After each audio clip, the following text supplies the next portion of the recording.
Welcome to this complete guide to Web API in .NET 10 course. In this course, we are going to cover almost every aspect of ASP.NET Core Web API in .NET 10. And also, we're going to learn how to consume the Web API with an ASP.NET Core MVC application. So in the first section, we're going to learn about what and why. So what is a Web API? Why do we create a Web API? Right? How Web API works in theory? And then we're going to move on to the next section where we're going to cover some of the technical basics of Web API, such as routing, model binding, model validations, and return types, and action filters. After that, we're going to start implementing the endpoints in the next section. We're not only going to cover the CRUD operations like create, read, update, and delete, we're also going to work on validations with action filters and exception handlings with exception filter. Up to this point, we have been implementing everything with a in-memory repository, which help us to learn things quickly. In the next section, we are going to actually use Entity Framework Core to replace the in-memory repository. And after that, our Web API will be able to connect to the database, and we will be able to work with real data. In the next section, we will work on create a ASP.NET Core MVC application to consume the Web API. Just like before, we will not only work on the CRUD operations and just display the data, update data, create data, we will also work on creating a executor class to wrap around all of the mechanisms that we need to communicate with the Web API endpoints. We will be handling form validations, and we'll be handling errors and display errors on the forms. After that, we are moving on to interesting parts of securing Web API and consume the secured endpoints. We will be securing our Web API with JSON Web Token. I'm going to show you a complete workflow how the JSON Web Token works, and we're going to implement each of one of those processes that is involved in the JSON Web Token workflow. After that, we're going to consume the protected endpoints from our MVC application. I'm going to learn how to save and reuse the JSON Web Token and how to deal with expired token. And in addition to all of that authentication logic, we're going to learn how to use scopes for authorizations so that we can protect our Web API with different permission setups. In the next section, we're going to learn about the Open API document and versioning. Previously, this chapter is the .NET 8 Swagger document and API versioning. Because in .NET 10, actually starting from .NET 9, the Open API and Swagger are actually separated.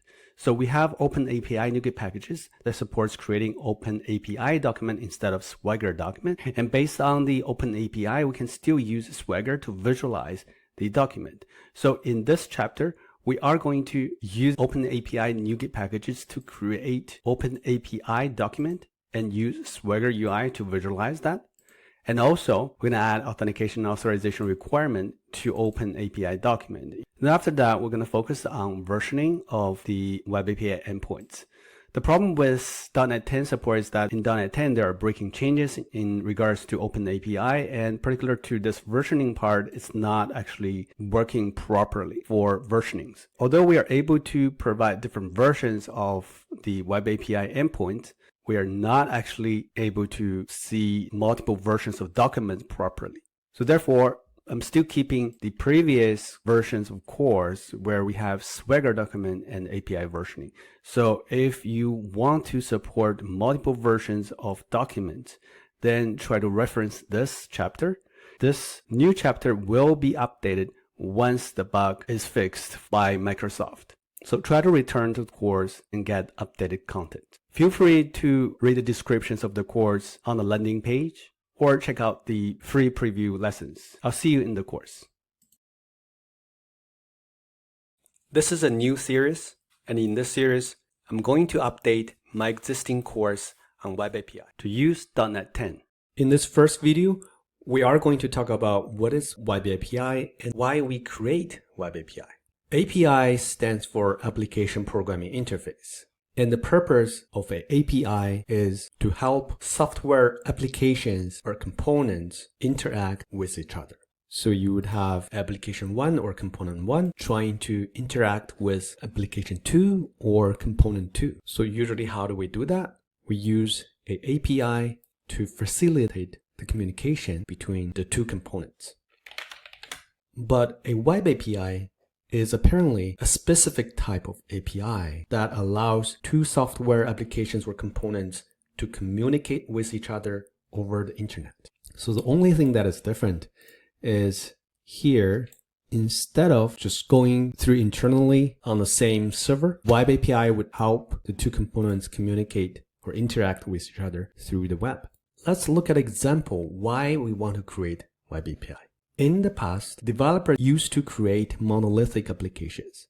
This means that the entire application was built as a single self-contained unit. All the different parts of the application, such as the user interface, business logic, and data access layers, were tightly coupled, just like this. They are tightly coupled together and run in the same process. However, this approach can become a problem when we want to run applications on different types of devices, such as web browsers, smartphones, smart TVs, or smartwatches.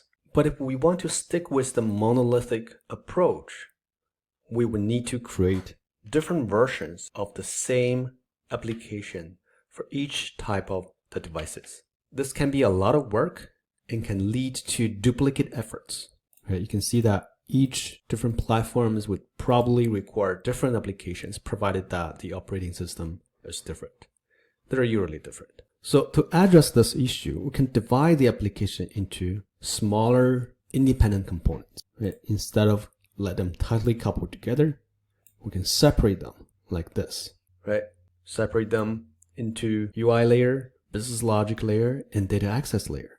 We can then pull some parts of the monolithic application out of the application itself and create a web API to combine these parts. For example, if we pull the business logic layer and data access layer out, and then we wrap these two in a web API like this, so we have business logic layer and data access layer pulled out of the monolithic application, and then of course the data access layer talks to the database, and the business logic layer talks to the data access layer. And then we use web API, wrap around it, right? And we deploy the web API onto a server. By doing so, we can make applications functionality accessible to different type of devices. Of course, to make this work, we also need to create different user interface applications, right? It's like the original monolithic application now only contains the UI layer, and then this application will have to be recreated as different versions to work in these different devices or operating systems.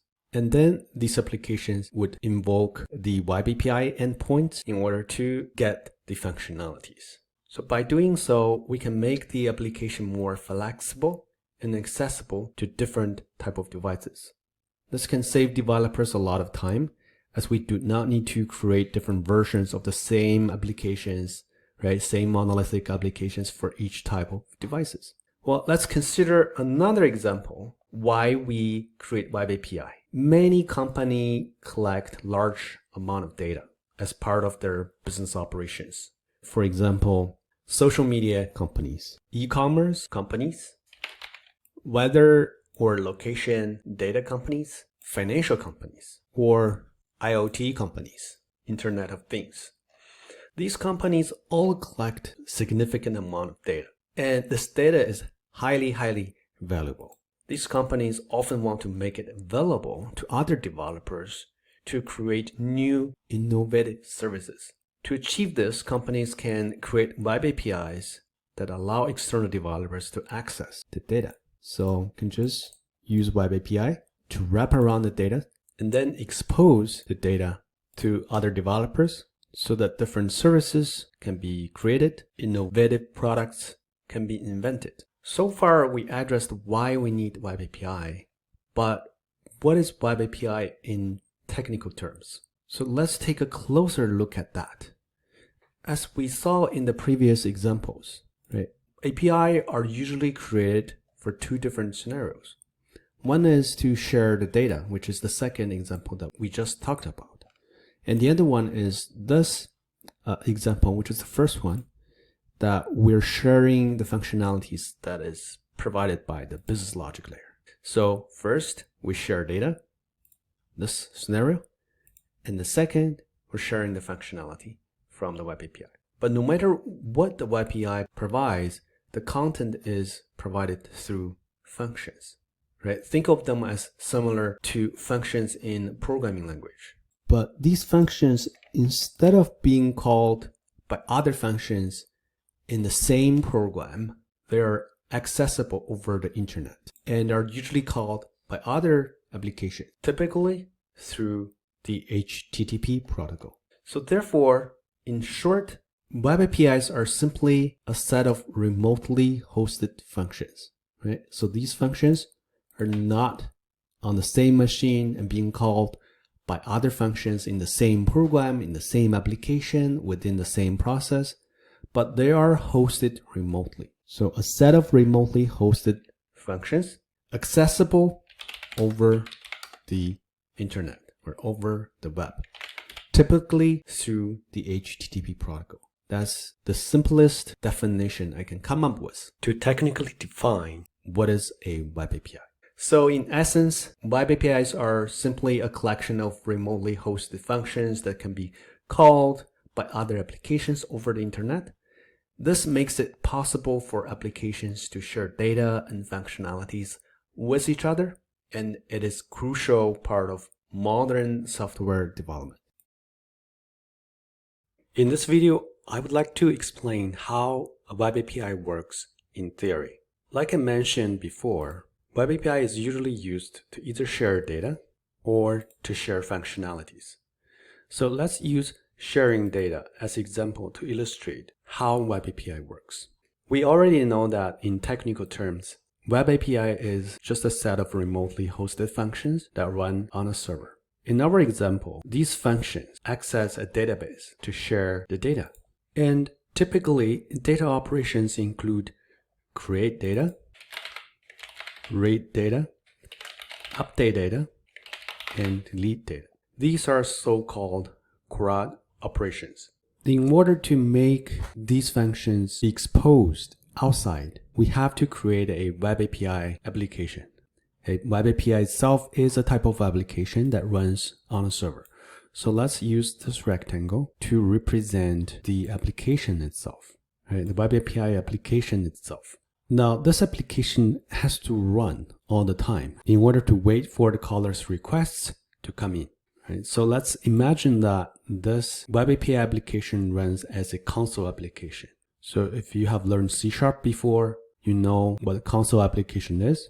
So this Web API console application has to run constantly and listen to network port in order to receive the user's request, right? The caller's request, and then process the request. So this is the application, right? This is the Web API application. Now this application runs within the server and it listens to requests to come in from callers, right? So usually a caller would be a different application across the internet through the HTTP protocol. When this HTTP request comes into the server onto the network port, the Web API then processes the request. Now the question is, how do we know which endpoint to hit? That is something that is called routing. All right, let's make this rectangle bigger. So one of the first steps of processing a HTTP request in the Web API application is to route. So after routing, Web API knows which endpoint to hit. For example, this web request may try to hit the create endpoint, right? Another one may try to hit the update, so on and so forth. Of course, there's so many different functionalities that a Web API framework needs to implement in order to support developers to create Web API endpoints and make a Web API endpoint works for the callers. But like I said, routing is the minimum requirement for Web API framework. So let's look at routing closely. Basically, routing maps a HTTP request to an endpoint. And inside a HTTP request, we have different types of information. We have the URI and we have the HTTP verbs. So HTTP has a post verb and it has a get verb. It also has a put or patch verb. Those are two different verbs, but it does similar things. That's why I put them together. Last but not least, it has the delete verb. So these verbs actually correspond to these CRUD operations. Post corresponds to the create operation. Get verb corresponds to the read operation. Put and patch corresponds to the update operation.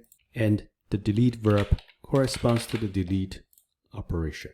So the URI combined with the verbs would help us to do the routing.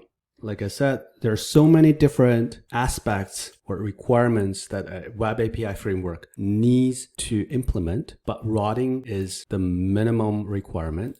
That's why I covered a little bit in this video to help you understand how web API works. And then in the next video, we're going to do a demonstration to show you how web API works.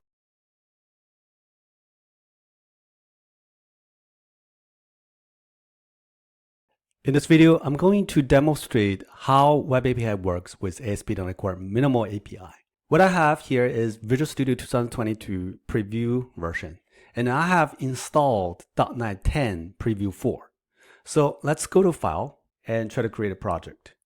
And we're going to search Web API, and the first thing that comes up is ASP.NET Core Web API. Right, this is a Visual Studio template. Make sure it's the C# version, not F#. And then click on Next. So here, we can call it Web API Demo. And go ahead and click on the Next button. On this screen, first of all, we need to select .NET 10 Preview. And we will keep everything as default, except here, we're going to uncheck this and also uncheck this. So we are not going to have Open API support until later. We're going to add Open API support when we learn about documenting API. And we are unchecking use controllers so that we can use minimal API. Now let's click on the Create button. And we don't need this overview screen, so we can close this. Here in the Solution Explorer, you can see that we have a few files.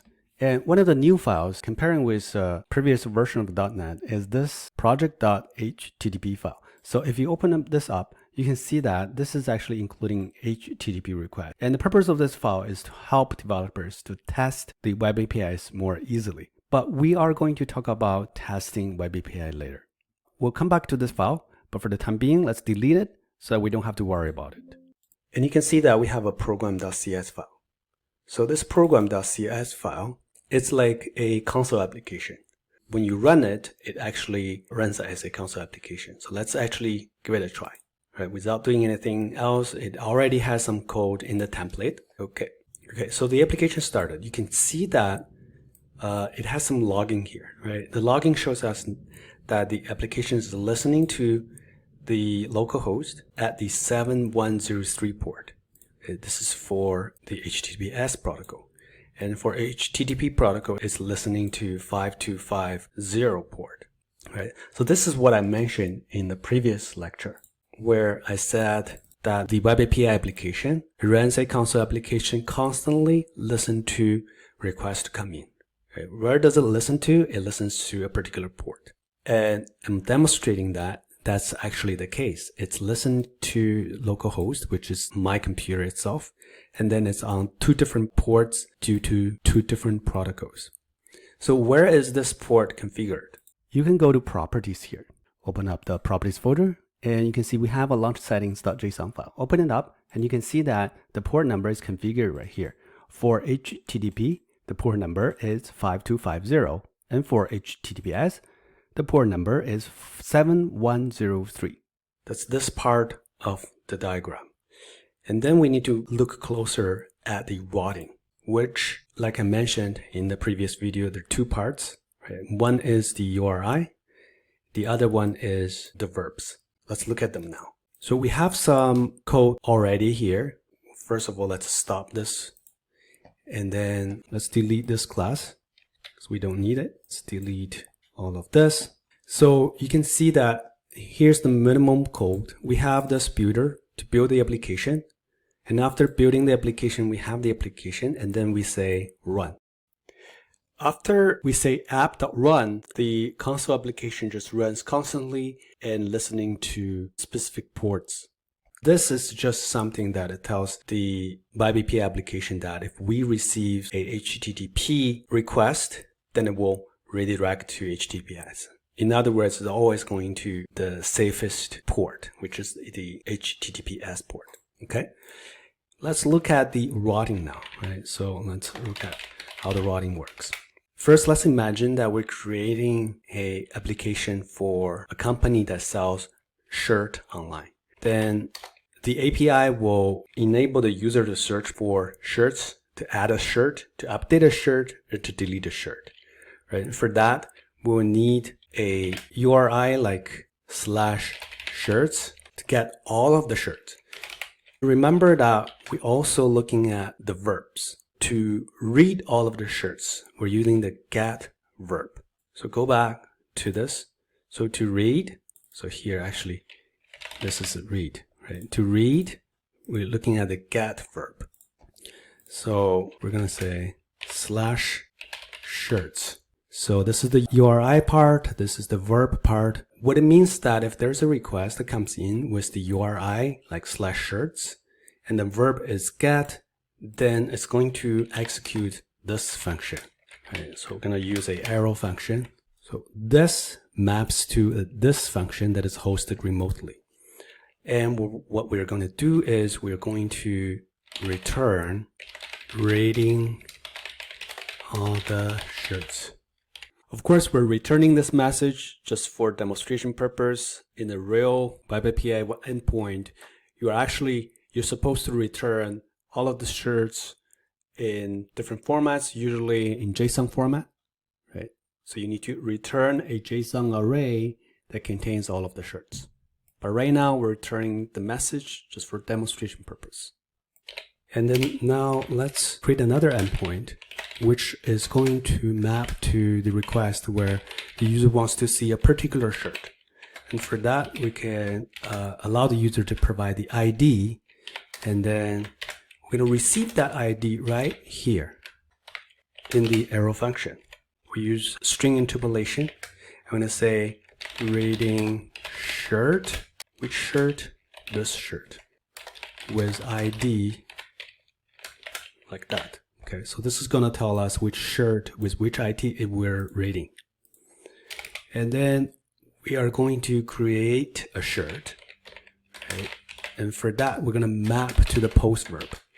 And the URI is the same as the get. And this is going to map to this arrow function, and we're just simply returning a message for now. Okay, creating a shirt. Of course, there has to be something posted into this function, which we're going to receive inside the parameter. But in this video, I'm not going to do that. I'm just demonstrating the minimum requirement of a BiBPI framework, which is to do the routing. Right? So that's the post, which is to create the shirt. And then we're going to update a shirt. For that, we're going to use the verb put. We're going to say /shirts/ID. We're updating a particular shirt. We're using this ID to tell the BiBPI which shirt we're updating. And again, we're receiving that ID right inside the arrow function as a parameter. And then we're going to say return. Again, we're going to use string interpolation in C#. We're going to say updating shirt with ID, this ID, right? And last but not least, we're going to do the delete. So for that, we're going to use the delete verb. And the second part of the puzzle is the URI, which we are going to tell which shirts we're going to delete. And that's the same URI, right? So this is the shirt we're deleting. And then here, simply just return the message by saying deleting shirt with ID. Okay, we're done with the implementation of a very simple API. Doing this just to show you how API works, especially how the routing part works. In order to test this, we need to run this project And in order to run this project, let's go to the launch settings.json file again. And if we focus on this HTTP settings over here, you can see that launch browser is set to false. So for this time being, we're going to use browser to test our minimal API. So we're going to change this launch browser to true, and then we're going to run our application. You can see our browser is launched, but hitting this root URL doesn't bring anything. And it actually returns HTTP error 404. And the reason of this is that there's nothing that is served on this root URL. So in order to test it, we're going to manually type in the URL, and the first one to test is the get HTTP endpoint. So we can type /shirts, and you can see that it returns rating all the shirts. Now we can try to hit the next endpoint, which is /shirts/ID. So I can type in, for example, ID number 1, and then it says rating shirt with ID number 1. For rating the shirts, we are able to hit both of this endpoint with the browser. And to test the create and update and delete, we will have to use a tool. And the tool of our choice in this course is going to be the Postman. Right? It's a very popular tool, so which I'm going to use in this course. Here, I'm going to add a collection. And this collection, I'm going to call it Web API. And then over here, I'm going to add a request. So let's actually add the get first. Let's add all 4 endpoints. Let's save this. And then let's click on the send button. I think I got the URI wrong. So I'm going to click on send again. I got the response back. Right. So let's change this name to read all shirts, and let's add another one, and this is /shirts/ let's get the shirt number 9. Click on save. This is get a particular shirt. Okay, so read a shirt, and then let's click on send. We can see that we're rating a shirt with ID number 9. So now let's try to do a post, which is to create a shirt. So let's copy the URI. So creating a shirt, we're hitting this endpoint with a post verb. And let's change to create a shirt. Save it and click on the send button. So it says creating a shirt. So we're hitting the endpoint, right, correctly. And then let's add another one. And this, we're updating a shirt with the same URI with ID. We're updating shirt number 10.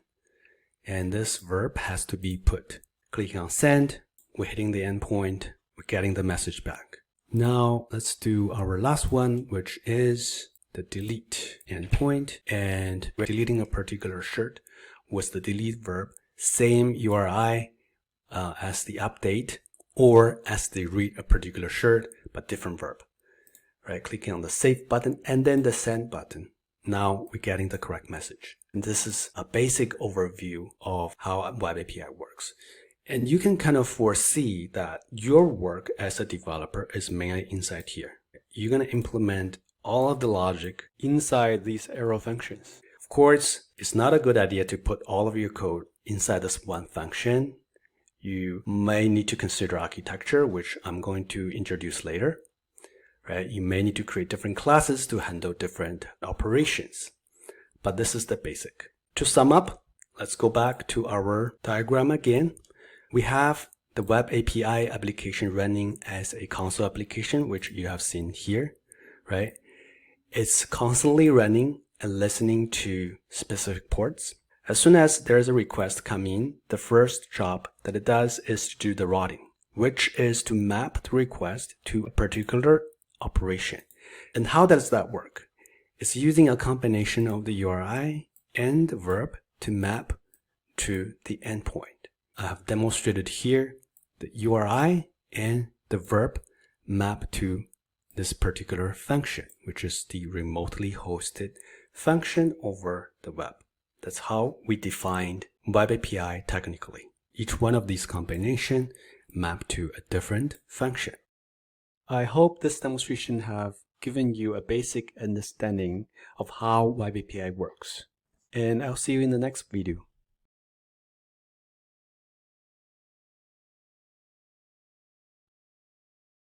ASP.NET Core provides a framework for developers to create web APIs. So in this video, let's talk about what is a Web API framework. In the previous video, we have created a simple Web API contains several endpoints. And I have mentioned as developer, our main purpose is to write logic and data operations within this function, right? The remotely hosted function. So let's go back to our diagram. So as developer, our main purpose is to implement these functions. So everything else needs to be taken care of by the framework. So what are those things? When I say everything else, what are those things? One of the first things I have covered in the previous video is the routing. We have seen that with the combination of the URI and the HTTP verbs, we're able to map a HTTP request to hit a particular endpoint. So that's one of the first things. In order to talk about what is a Web API framework, we just need to cover all of the other things that a Web API framework needs to provide to the developer. Right? The developer doesn't have to implement those by themselves. So we covered routing. Before routing, the user of the Web API, which is another application, needs to be authenticated and authorized to be able to invoke the Web API endpoint. Right? So that's what we call authentication and authorization. The authentication and authorization. And this happens before routing. And then the Web API framework needs to be able to provide the information that is contained in the HTTP request into the function as parameters. And that is called model binding, which we have actually briefly seen it. So here, this part of the URI, now it becomes an integer. So who did the magic? That's the Web API framework. Right? And this functionality of mapping the URI, or in the future you can see it's going to map from different places in the HTTP request to a parameter. This is a simple integer. In the future, you may see a whole object mapped from the HTTP request to the parameter. So that's called model binding. And that's after routing. That's after we already know which endpoint to hit. And we have a functionality provided by the Web API framework, and that is called model binding. And after model binding, we need to make sure that the information that is provided as parameters to the remotely hosted function is correct, going back to the Web API. For example, the integer here, we need to validate it because sometimes the users could attack the endpoint for whatever reason. Right? We have to be prepared. And sometimes user can make mistakes intentionally. That's why we always need to validate the data that comes from the HTTP request. Anything that is sent by the user cannot be trusted. So that's why we have another functionality of the Web API framework, and that is called model validation. And after model validation, we are able to just hit the endpoint, right? And when it hits the endpoint, of course, as developers, our own business logic, data retrieval, data operations are executed. But what if there is an exception? Right? So the Web API framework also needs to be able to handle exception. So if there's any exception when we execute the remotely hosted function, then the exception needs to be handled. Right? So we can draw something like this. Exception handling. So after execute this, if there are exceptions, exception handling component will be able to take care of that. Last but not least, we should be able to return the data that the user requested in the format that the user requested. And that's what we call the result formatting. Okay, so what's going on here is that there's a request that comes in, and then it goes through the authentication authorization, routing, model binding. Now we have the parameter, and then we validate the parameter or parameters with the model validation, and then it runs the developer's own logic. If there's any exception, the framework handles the exception. And last but not least, the result of running the Web API is formatted by the Web API framework, and then the data is just returned back to the application.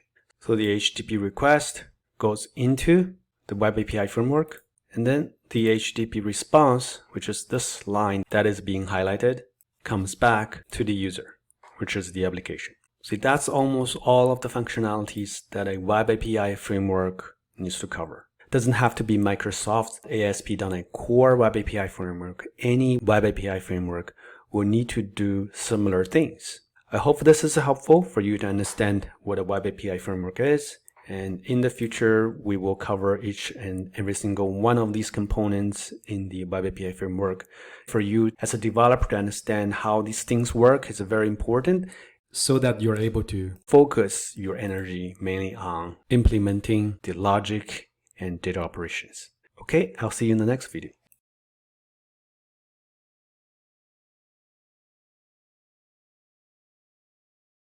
In this video, we will explore how ASP.NET Core serves as a powerful Web API framework by utilizing a middleware pipeline. So in the previous video, when we talk about what is a Web API framework, I showed this diagram. And you could see that when an HTTP request comes in, it goes through several steps, and then it came out as a response. And once the user, which is the application that calls the Web API, requests for something else, another HTTP request is sent to the Web API, and then it goes through the same process, and then it comes out again as HTTP response. And this goes on and on. This reminds us of an assembly line. On an assembly line, we have different assemblers. Assembler 1, assembler 2, assembler 3, and the last one. There's many in the middle. Each assembler is responsible for a particular job. And of course, each responsibility is also different. So when a particular product goes onto this assembly line, then it goes through the first one, goes through the second one, goes through the third one, finally reaches the last one, and then the product is produced. This is very, very similar to what we just saw here.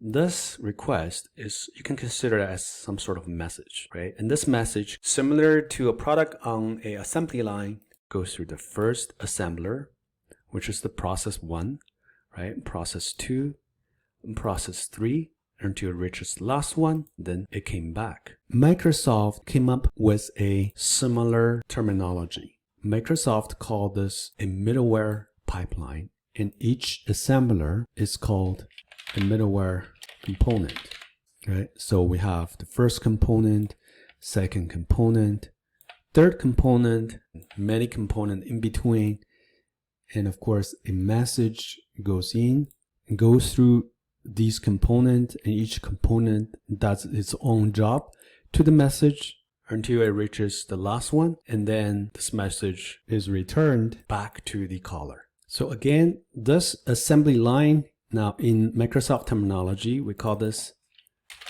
middleware pipeline, and each one of these components is called a middleware component, or simply middleware, right? And this corresponds to the assemblers. If we look at our code that we created previously for the Web API demo, you could see that there's this use statement, right? And this one is just use HTTP redirection, and there's others, like for example, use routing, use authentication, use authorization. All of these statements that start with use are for adding middleware components. This one adds the routing middleware component. This one adds the authentication middleware component. This one adds the authorization middleware component, and so on and so forth. Therefore, you can see that the architecture of ASP.NET Core is very simple. It's just a middleware pipeline, and it processes a HTTP request in the middleware pipeline, and the request comes in, goes through each one of these middleware components, and then finally reaches the endpoint. In the endpoint process, the request returns the information as a HTTP response. So that's how ASP.NET Core serves as a Web API framework with a chain of middleware components. And this is very similar to the design pattern that is called the chain of responsibilities. That's what I want to cover in this video. I hope this helps you understand how simple and how powerful ASP.NET Core is as a Web API framework. In .NET, there are two ways to create a Web API. The first and simpler way is to use the minimum APIs. And the second way is to use controllers. In our demo, I have showed you the first approach, which is the minimal APIs. And you can see that it's very, very simple. There's only one file, which is a program.cs file. And you basically do all your work in this one file. Although this approach is very simple, very easy to understand, but it has its limitations. For example, we're dealing with shirts right now, and you can see all of the endpoints that dealing with the shirts. What if we need to deal with other objects, for example, pants? Are we going to put all of those endpoints inside the same file? That is not very clean. So minimum APIs is only for simple scenarios. A better, cleaner, and more comprehensive way to create a web API is to use controllers. And when I say controllers, I'm actually referring to the MVC style controllers. We don't have to worry about what MVC is in this course, but we need to understand what is a controller. You can see the problem here. All of the endpoints are within the file. If we have controllers, then we can organize the methods in classes, right? Because a controller is basically just a class, which can be used to organize the endpoint methods. So let's actually start creating a controller. We can right click on the project and we can add a folder. And let's call it controllers. Now we have the controllers folder. We can add a class to it. And let's call it shirts controller. We have to make sure that this is called controller. There's some convention here. Now we have a POCO class. And if we want this controller to be a Web API controller, there are two things we need to do. First of all, we need to derive this controller from controller base. And secondly, we need to use a C# attribute. Which attribute? The API controller, to decorate this class. So these two things makes the shirts controller a Web API controller. Right? And inside here, we can basically create method for each one of these endpoints. For example, we can start creating the getShirts method to return all of the shirts. And we can just basically give the same type of message, rating all the shirts.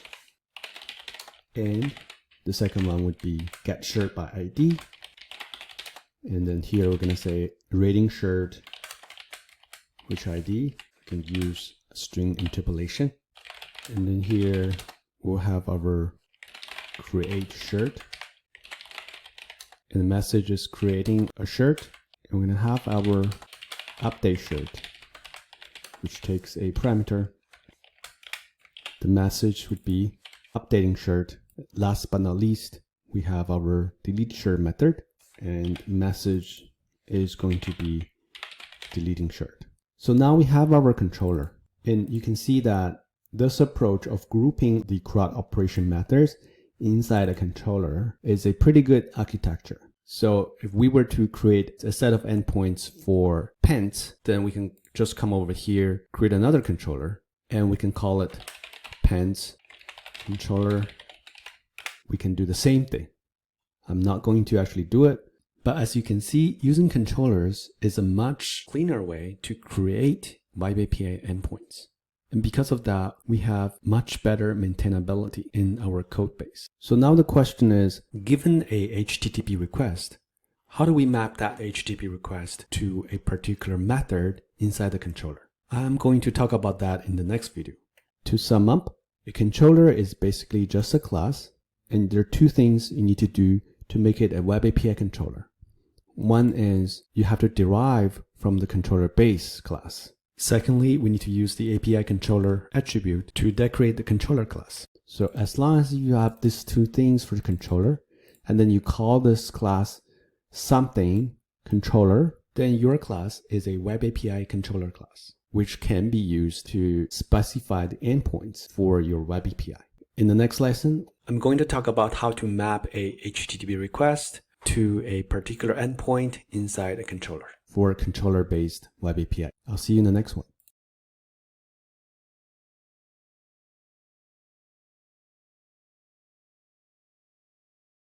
In the previous video, we talked about when we inherit our controller from the controller base class and when we decorate our controller class with API controller attribute, this makes the controller a web API controller. In this video, we're going to try to understand routing in controller-based web API. Basically, how to map a HTTP request to each one of these methods. And by the way, these methods in the controller is called action methods. So the question is, how do we map a HTTP request to these action methods? Let's go to the program.cs and observe what we did for the minimal APIs. What we did was we used the map methods, and also we specify the URL. We also, of course, specify the verbs. For controllers, it is very similar, but instead of using these map plus verb functions, we use map controllers. So let's delete this. Later, we're going to talk more about minimal APIs, but for now, let's focus on controller-based web API. So instead of using map get, map put, map delete, map post, we're going to use app.mapControllers. Okay. So this will help us to map the HTTP request to controllers. Right? And the second thing in the minimum API is that we specify the URL. So where do we specify the URL in controllers? Let's actually go to the controller class. And here we can use the attribute. And this is called attribute routing. We can say that we're routing to this URL, shirts, and we're mapping this shirts to this particular action method. And of course, the third thing we also need to specify is the verb. This is a HTTP GET. So we covered three things that minimal API covered. First of all, we used map controllers. So this map the HTTP request to our controllers. Secondly, we specify the URL just above the method, right? So that the web API framework knows that we're going to map this URL to this action method. And then we specify the verb, right? All those things that we did in the minimal API, we're doing them here just above the method. And then the same thing here for the get shirts by ID. This is also a HTTP get, but just different bots. So here we're going to just specify the ID just like in minimal API. And create shirt, we're going to say HTTP post, but the same routes. What about update? We are going to say HTTP put, just like in the minimal API. And of course, the route is the same as the get shirt by ID. We need to specify which shirt we're updating. And here is the same thing, same route, but different verb. So here for delete shirt, we're using delete. So we covered all of the endpoints, but there's just one thing we also need to cover. We go back to the program.cs. Now we're saying we're mapping controllers here, right? But mapping controllers is way complicated than mapping to the functions inside minimum API endpoints. Here, the map controllers have some dependent services. Without those dependencies, the map controllers will not work. So where do we register those dependencies into our web API framework? In the Visual Studio web API project template, we can see the comments here, add services to container. So we can just do that. We're going to say builder.services and we're going to say add controllers. We don't have to add the dependencies one by one manually. Add controllers is a extension method, right? C# extension method that is already provided by ASP.NET Core. Basically, add controllers registers those dependent services in the container for map controllers to use. And then whenever the mapping controllers require those dependent services, ASP.NET Core will create the instances or directly take the instance from the container and then provide those instances to the mapping mechanism. So with all of these changes, pretty simple changes, we are able to make the API work now. So let's actually give it a try. Let's run the web API and let's bring up our Postman. Let's try each endpoint one by one. Let's click on the send, and then we're saying rating all shirts. Let's read a shirt, rating shirt number 9. Let's create a shirt. We're not actually creating, we're just talking about routing here, right? And then update shirt, updating shirt number 10 and deleting shirt number 11. So all of the endpoints are working in terms of routing. So that's actually the first way to route, right? Basically mapping HTTP requests to action methods in controllers. Another way to do it is to, instead of using the route on each one of these action methods, you can put the route attribute on top of the controller class. And then we can provide a routing template here. You can say controller, and this is a route template. This is a placeholder for the name of the controller. In this case, it represents shirts. Therefore, we don't have to use the route attribute on each one of them and write /shirts for all of these endpoints. We can actually delete this one, and then we can delete this one. But when we delete this one, where does the ID goes? And the ID can go into the HTTP GET here. So we can say ID just like this. Same thing here. This one can be deleted because there are no parameters need to be specified. And this one is similar to HTTP GET. We're going to specify the ID over here. Now this one is very similar. We're going to delete this and we're going to put the parameter inside here. Okay, now let's try to test this way of doing routing in controller-based web API. Before that, let's add a base URL here. Let's say API/. So this all of a sudden will change all of the endpoints URL, like the base URL, to /API/shirts. Right, so let's run it again. And then let's go over here. Now, if I do send a request, it's going to say 404 because the endpoint completely changed. Right? That's why the original endpoint is not found. So in order to make it work, we have to say API/shirts. Okay, let me copy this and then click on the save buttons. Let's say save and overwrite. And then if I click on send, now I can see it. Right? For the rating one, I'm going to get the same thing, 404, unless I change that to API/shirt and click on sending. I'm rating shirt, right? So let's do the same change for all of them. So I'm creating shirt, right? And for update, if I just run it, I'm going to get the 404 not found. Paste, change that to API/shirts. Now I get my result. Last but not least, we're testing the delete endpoint. Again, we're getting 404. Now we use API/shirts. Now I get deleting shirt number 11. So now you can see that we can use a route template on top of the class instead of here. And then the parameters can be just provided through these verb attributes. So those are the two ways you can configure routing controller-based web API. The first way is to use route on each one of these action methods. And the second way is to provide a route template on top of the controller and then provide the parameters through the verbs. Okay, that's everything I want to cover in this video, and I'll see you in the next one.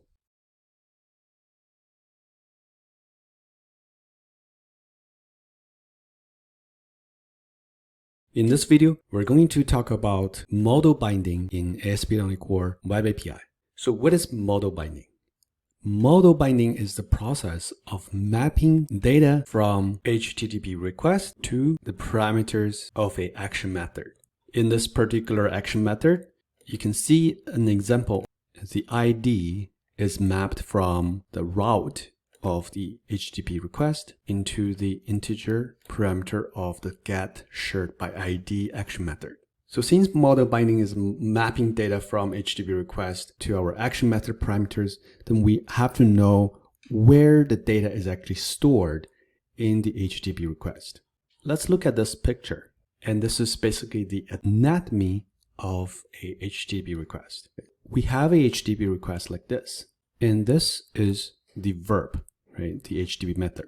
This part is the path, or we can call it the route. And after the route, we have query strings, which is not shown in this example. But the query strings are those start with question mark and then the query parameter followed by the query value. And after that, we have this bracket. All of this data are HTTP headers. And you can basically see the HTTP header has a key value pair, right? The key and the value, and then another header key, another header value, right? So on and so forth. So after the HTTP header, you can see the HTTP body here. And it's also sometimes called the payload. Usually a HTTP GET method wouldn't have a body, right? Even you have a body, it's mainly ignored. A body makes sense for a post verb or a put verb or a patch verb. It doesn't make sense for a delete or a get verb. So this is the anatomy of the HTTP request. So where the data can come from? The data can come from all those different places that we just talked about, except the verb. Let's have some examples of those different places. We already have an example of the route. The ID is mapped from the route to our ID parameter here. Let's say that in addition to the ID, we also need to receive the color of the shirt. Right? And let's say that the color is a string variable here. We can receive this from the route. So how do we do that? We can do slash, and then we can put color here. So then this will be mapped to the parameter. And then of course, we want to display the color. Okay, let's give it a try. We're bringing up our postman, and here followed by the ID, we can put the color of the shirt, which is red in this case. And then let's click on the send button. And you can see the response comes back and displays the color red.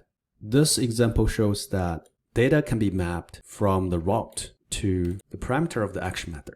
In addition to let ASP.NET Core to decide where the data comes from, you can actually specify where the data come from. In the previous example here, when we have color, it'll automatically map to here from the route because this is the only place the color is provided, right? But you can actually specify that the data has to come from the route.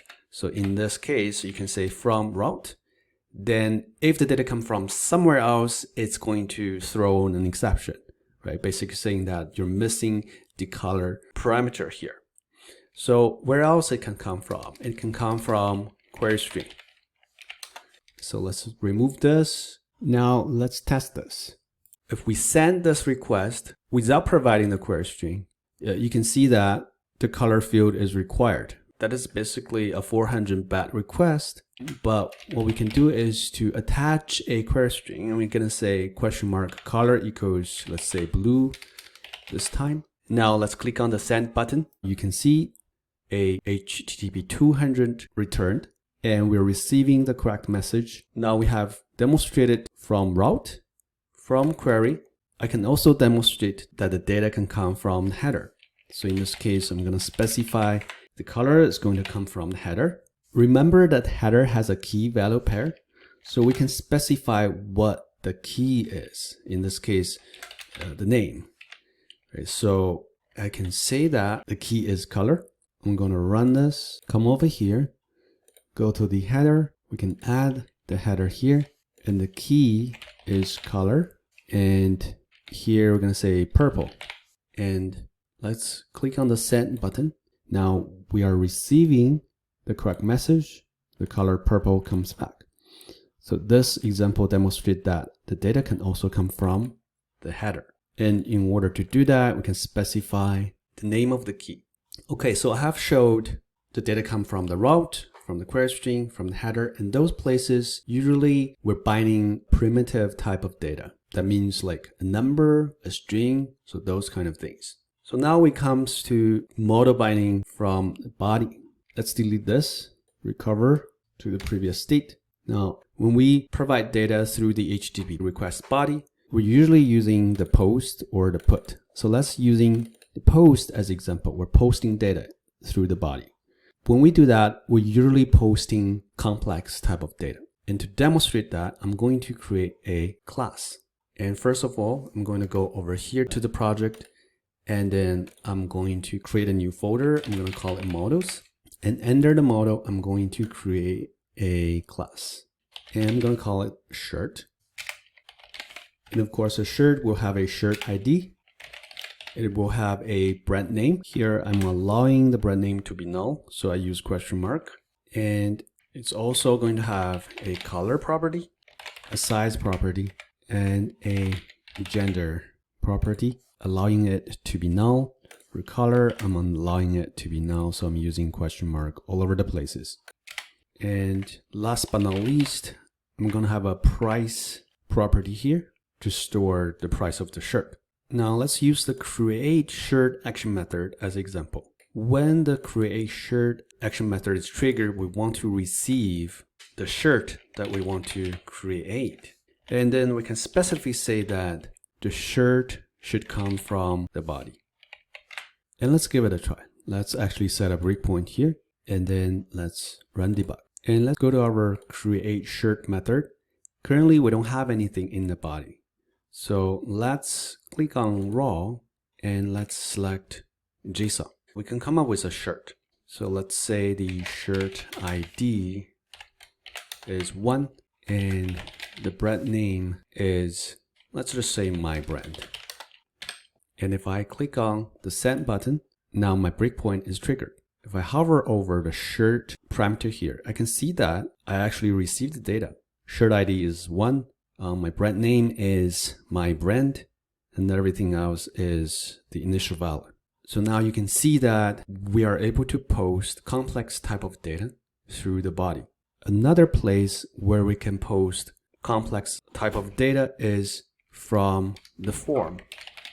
And let's run it, and let's try to post data through the form. And let's run debug, and let's delete the JSON here. And instead of selecting raw, let's using the form data. And you can see that form data also comes with key and value pair. So what do we do here? We can just provide the different properties. So first of all, shirt ID, I'm going to do number 2. And the brand name, I'm going to say your brand. And let's say the color is yellow and the size is, let's say, 12, and the price is, let's say, $30. So with this data in the form, let's click on the send button, and now you can see that the breakpoint is triggered. Let's hover our mouse over the shirt parameter here. You can see that we received all of the data here. Okay, so this is from form, and actually the form is within the body part of the HTTP request. Let's sum up. I've showed you what is model binding, right? Which is to map data from the request to the parameters. And then there are different places in the request. There are route, their query, their headers, their body, and their form. I've demonstrated all of different places. Of course, there are other places that you can reference, but usually we don't put data in there, so I'm not demonstrating that. Hopefully, after this video, you know exactly what model binding is, and you know where to put data and how to use these attributes to specify where the data come from. Okay, I'll see you in the next one.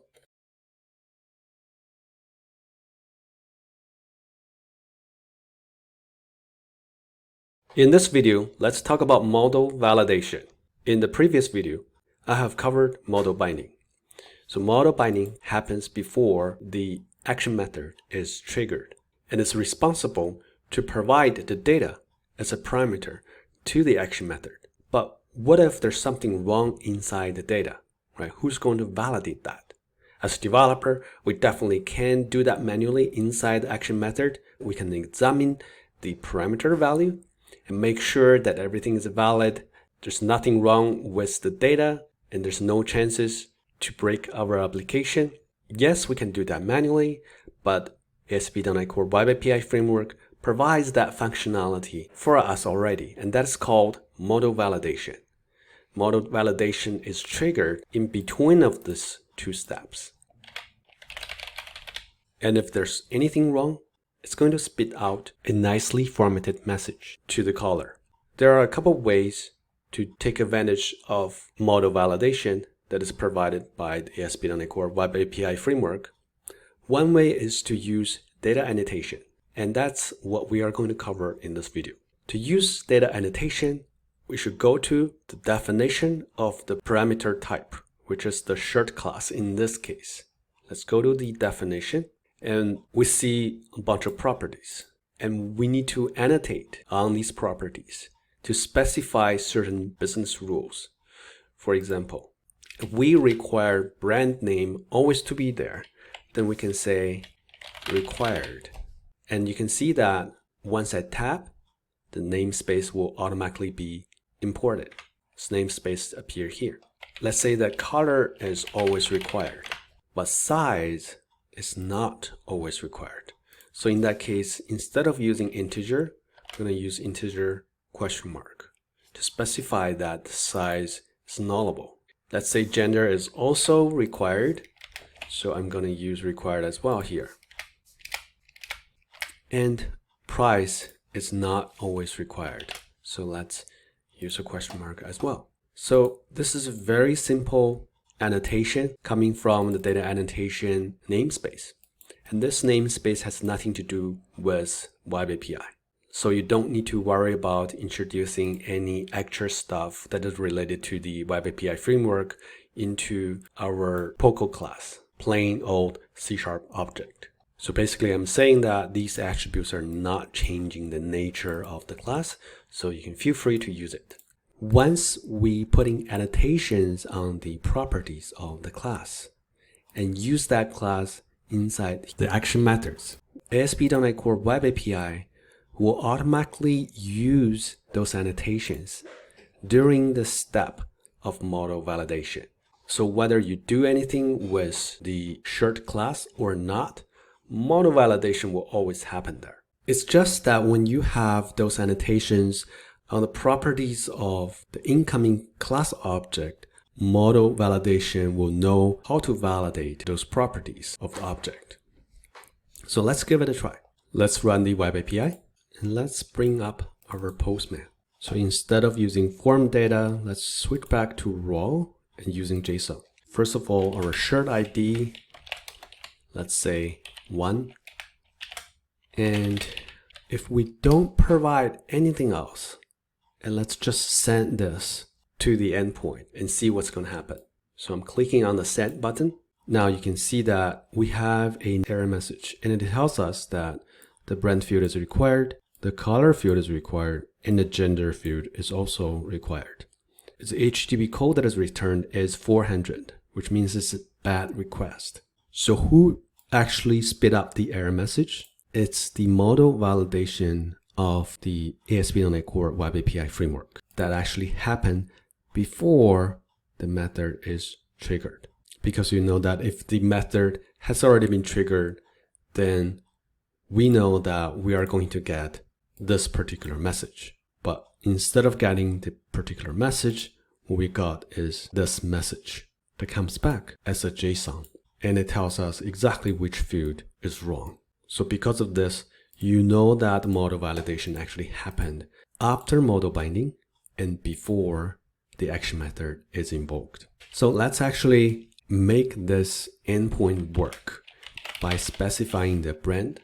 And I'm just going to say my brand again. And then color, I'm going to say red.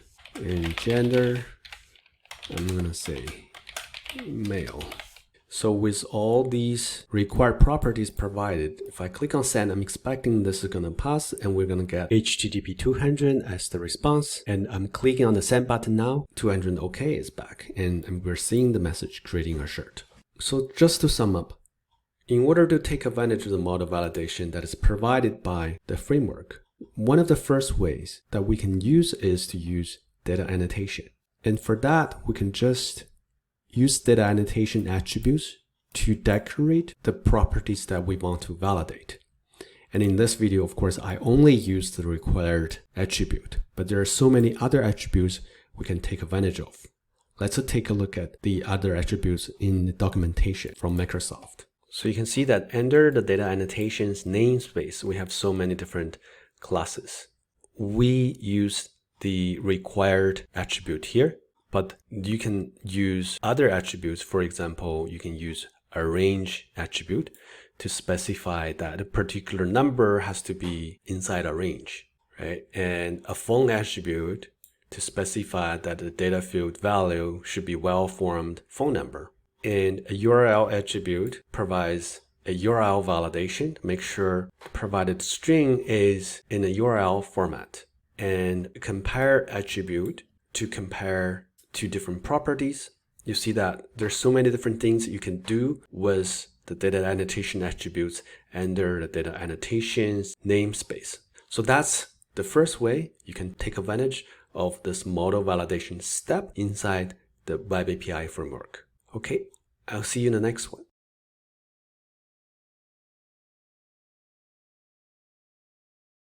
In the previous video, we talked about model validation by using data annotations. And these annotations are just attributes that are used on a single property of a model class. But what if there are more complicated logics that require us to look at multiple properties at the same time? In that case, we can create our own attributes, and that's called validation attribute. So in this video, we're going to cover creating our own validation attributes. So the scenario that we're going to use is this.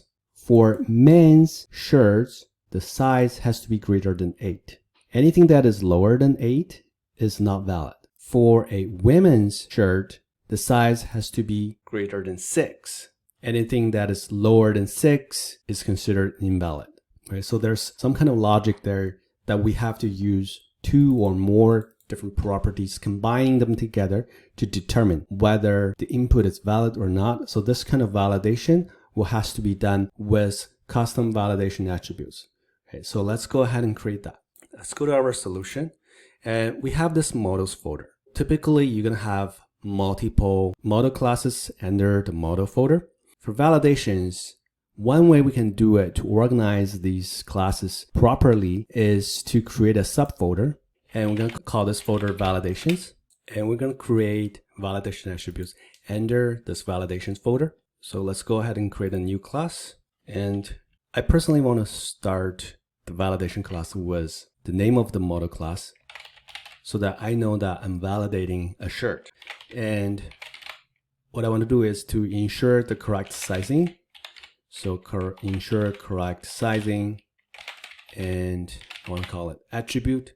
Okay, so what we want to do is we want to create an attribute so that I can use this attribute to decorate the size property like this. So what should I do to make sure this is an attribute? Of course, I have to derive from an attribute class. And in this case, it's not just any attribute class.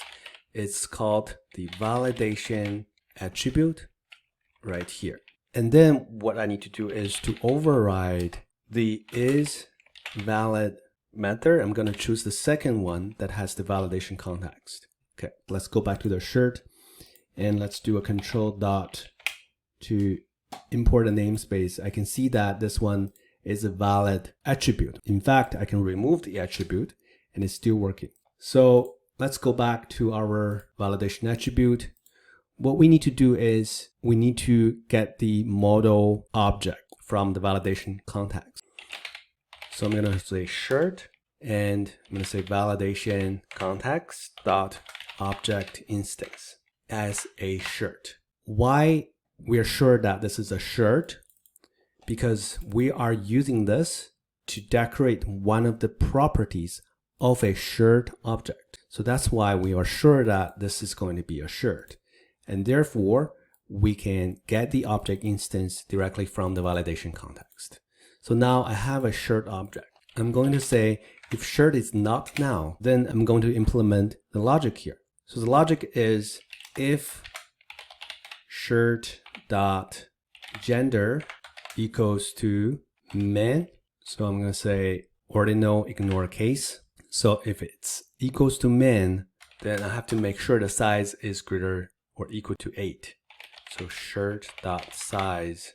So if it's smaller than 8, then I'm going to return an error message. Okay, so I'm going to say return new validation result. And this error message is the size has to be greater or equal to 8. Let's make it clear. Let's say for men's shirts, the size has to be greater or equal to 8. And here, I'm just going to validate women's shirt. Let me copy this.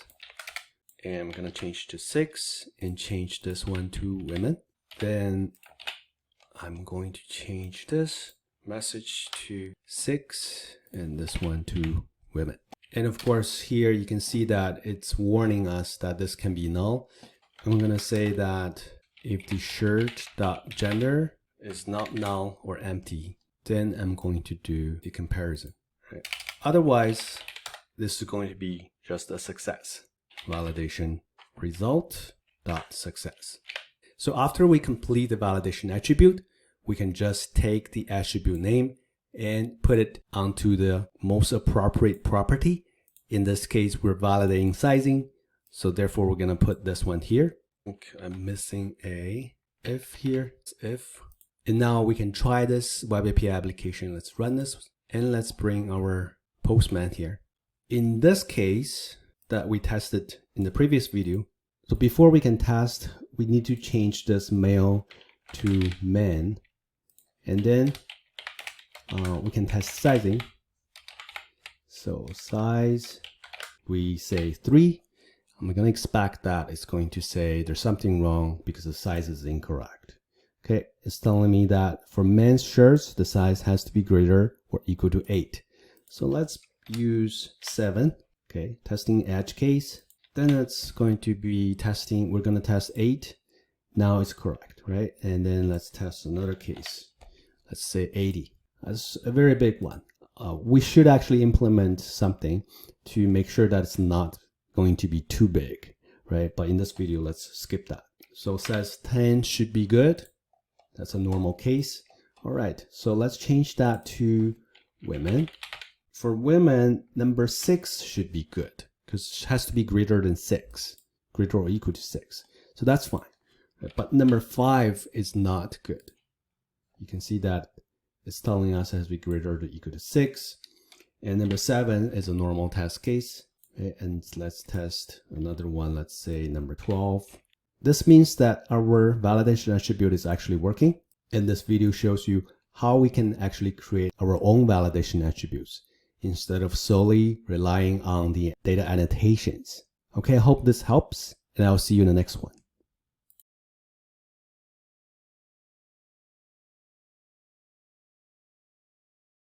In this video, I want to talk about return types of these API endpoints. You can see that currently we're returning string for every endpoint or every action method. Of course, actual endpoints will return actual data. For example, the get shirt by ID will have to return a shirt. But should we just return a shirt or should we use a different return type? In order to find out, let's actually define a list of shirts first. So I have something in my clipboard. I'm just going to paste it here. You can see that I have a list of shirts. There are 4 of them from ID 1 to ID 4. So currently everything is in memory. Eventually we're going to use repository pattern. We're going to retrieve the data from database. But for now, while we're learning everything about web API, we're using a in-memory list. To implement this endpoint, we just need to get the shirt from this list. Okay, so let's delete this, try to implement the endpoint with this in-memory list. So we can use link. So we can do shirt ID equals ID, and then we can return this. Okay, and we need to change this return type to shirt. And let's watch what's going to happen. Let's run the application and let's bring Postman here. I have ID number 9. Of course, it doesn't exist. So let's change something that exists first. Number 2, I click on send. I get a shirt in JSON format, which is excellent. Right, so what if I enter something like I just did? It's number 9. What do I get? Now you can see that I have a HTTP 500 internal server error. So for anything that is unhandled, this is a generic error. And then you see this stack, and it's not very user friendly, although it's very good for troubleshooting, right? But for end user, which is a application that calls our web API, it shouldn't actually see this. What do we have to do here? We can use link, use first or default to actually look for the shirt first. And then if the shirt is null, then we need to actually return a HTTP 404 not found. So we actually have a convenience method. This is called a convenience method. And you can see that this convenience method actually creates a not found result that produces a 404 not found status code, right? HTTP status code. But if we do this, you can see that it complains that this return type doesn't correspond to the return type of this action method. If we actually found a shirt, we should return the shirt. Ideally, we should specify the status code at the same time. And we have another convenience method in ASP.NET Core, which is OK. You can see that this OK creates a OK result object that produces an empty status code 200 OK. And we can put a shirt in it. So this way it returns a shirt as well as a HTTP 200 status code. So that means this return type cannot be shirt. In a action method that returns multiple types, we should use the iActionResult interface. This is an interface that you should use when your action method returns different types of data. In this case, you can see the compiler stops complaining, and we can give it a try. Okay, so with the same ID, number 9, which doesn't exist, I click on send again. Now I can see a better error message. We can see the status code is 404 not found, and it's also showing here, title is not found. So this is a user-friendly error message. What if I put something that exists? I still get the JSON object back. So that's a correct way to do it. So instead of using shirt, the actual class, we can use the iActionResult. And another scenario is, what if user enters a ID that is less than 1, less or equal to 0? Then we should return a different status code. So in this case, we're gonna say bad request.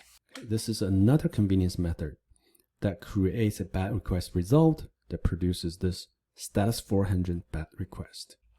And in this case, if we test again, you can see that if we put -1, we get status 400 bad request, and we put 0, we also get bad request. We put 4, we return a correct shirt back, and we put 5, HTTP 404 not found. So you can see that everything is correct. So that's what I want to cover in this video. Typically in ASP.NET Core, you want to use iActionResult as the return type, which will make everything simple and consistent. Basically, you can put iActionResult in every single case. And then, of course, here, if you want to return just a string, you can just use OK. And same thing with this. Okay, now I've changed everything to return iActionResult. So when we use ActionResult, it simplifies the development process. Everything is consistent, and we are doing unit testing. iActionResult is consistent, so our unit tests can be easier. It doesn't have to target different return types. So there's so many different benefits of using iActionResult as the return type. And that's what I want to cover in this video. I'll see you in the next one.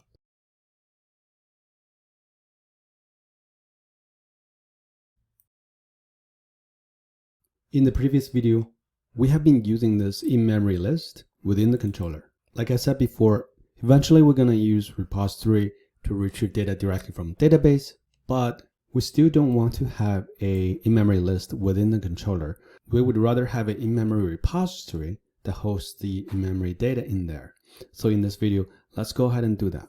Let's go to our Solution Explorer, and let's go ahead and create a repository folder under the models folder, because this is a in-memory repository. That's why I'm creating it under the models folder. Eventually, when we work on actual repositories, we're going to create a class library for that purpose. Repositories, and let's create a class, and let's call it shirt repository.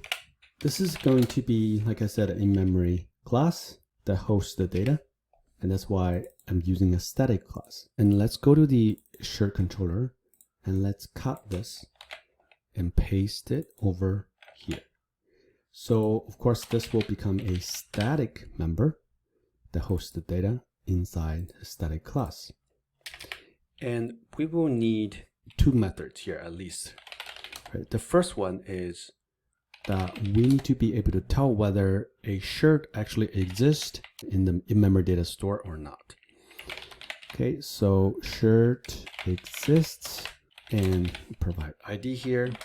And we're gonna simply just use link. We're gonna say x goes to x dot shirt ID equals ID. Right? If there's any of them, then it's going to return true. So the second method we're going to implement is get shirt by ID, and we're going to return shirt get shirt by ID. So now again we're going to use link. We're going to just say first or default x goes to x dot shirt ID equals ID. Now it gives me this green squiggly line. It's telling me that possible null reference. Well, because I'm using .NET 8, I think I mentioned before, I have to use question mark just to specify that I accept the possibility of having a null as the shirt. Right? And then we're just going to handle that in our code. All right, so after I implement this, I am going back to the shirt controller, and I'm going to use the repository. So here, everything's fine, but here, I don't have shirts anymore. I'm just going to use shirts repository, and I'm going to get shirt by ID. I provide the ID over here. So if it's null, then not found. Okay, let's give it a try and see whether it works or not. Okay, using our postman, we're going to get the shirt on number 3. We're still having the shirt. Right? What if I provide -9 and I have a bat request 400? That's correct. What if I have +9? I have a not found 404. So that's all correct. And that's what I want to cover in this video. And I'll see you in the next one.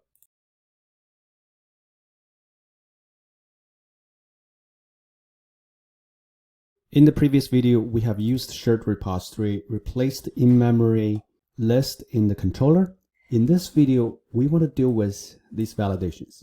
As I mentioned before, the main purpose of having this action method is to provide the endpoint and share the data in this case. So the main purpose is to deal with those logic that shares the data, deal with those coding that share the data with the outside world. So these validations, you can do it inside the action method, but that's not completely following the single responsibility principle. Previously, we have used validation attributes to validate it. The problem with validation attribute here is that it doesn't specify what type of status code. Here we're specifying BAT request, that's HTTP status code 400, and here we're specifying not found, that's HTTP status code 404. So is there a place where we can extract these validations and put it in that place and still allow us to return these HTTP code back to the caller? Yes, and that's something that is called ActionFilter. So ActionFilter is basically just the extension of the middleware pipeline. If we look at filters in ASP.NET Core, and I'm looking at ASP.NET Core in .NET 10 preview, you can see that this documentation specifies this gray box over here. This gray box is where the filter pipeline is.